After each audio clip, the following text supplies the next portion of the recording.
Be Wealthy and Smart, episode 1298.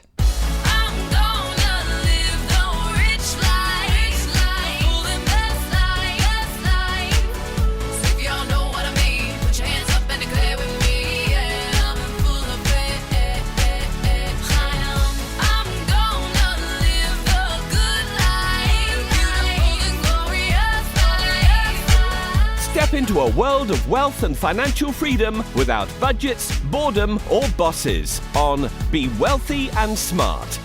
And now, here's your host, Linda P. Jones.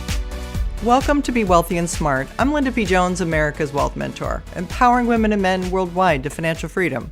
On today's show, we're going to talk about Circle filing for an IPO.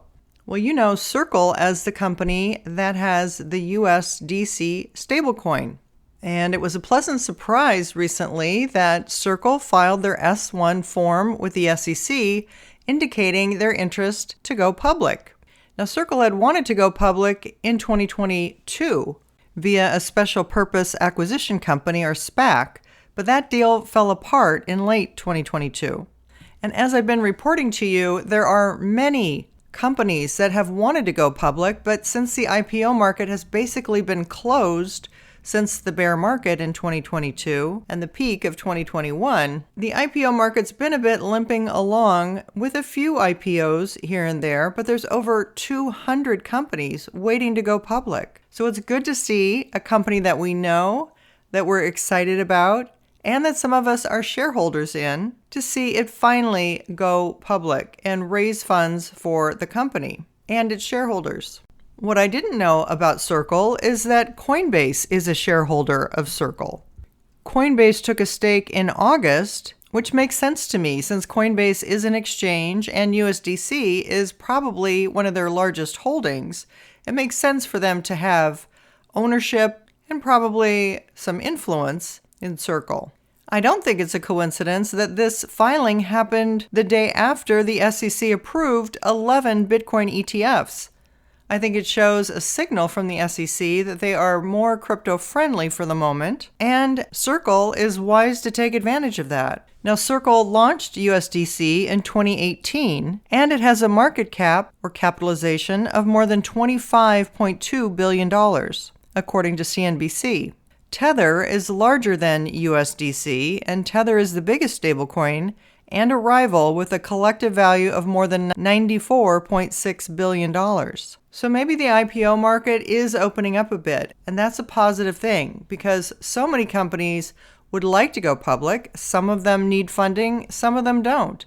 Circle happens to be extremely profitable on its own, so I don't think its motive is to raise money for the company. I think its main motive is to cash out its shareholders and venture capitalists and founders and angel investors who have been waiting for a long time for their exit from this stock. Now, this will be very interesting to watch because this is another company that's similar to Ripple. In the past, I have made comparisons to Coinbase because that was really the only company that had a similarity to Ripple. But now, with Circle going public, this is even more similar to Ripple. And that's because they also have a cryptocurrency in USDC that's valued separately from the company, just like Ripple has XRP that's valued separately from Ripple. We'll see how, in this IPO, that comes into play with the market cap and the pricing of the stock. It's not a perfect comparison because the stablecoin is stable at a $1 valuation. Much different than XRP having its own valuation, which can fluctuate. However, there still is a similarity there that didn't exist with Coinbase. And that is because there's additional value added to the company because they have a cryptocurrency. That will tell us a lot about what may happen with Ripple whenever Ripple goes public in the future. Of course, Ripple has told us that they are not at this time planning to go public. And I believe that's because of the SEC fine that they are expected to pay due to the lawsuit and, in the past, some institutions having bought directly from XRP, and that might have been considered a security. So for those transgressions, there may be a fine. But once the fine is paid, then I think Ripple can move forward with their IPO. They just can't do that at this time. Now, I have not predicted a Ripple IPO this year. What I have said is that if they are able to pay their SEC fine and negotiate with the SEC to get approval to go public, this would be an ideal year to do that, and the best month for them, in my opinion, would be May. So if Ripple settled the fine and could go public, I think May 15th sounds like a really good day for them to do that. We'll see what happens. Again, I'm not predicting a Ripple IPO this year, but I am saying it's possible once they get the SEC off their back. If you haven't yet subscribed to Be Wealthy and Smart, hit the subscribe button and you'll be notified as soon as new podcasts are available. And all of my podcasts are on my website at lindapjones.com/podcasts. And while you're there, sign up for my weekly newsletter for more tips on your financial freedom. That's all for today. Until next time, live the good life and be wealthy and smart. Thank you for listening to Be Wealthy and Smart with Linda P. Jones. Share the wealth and tell your family and friends about the show.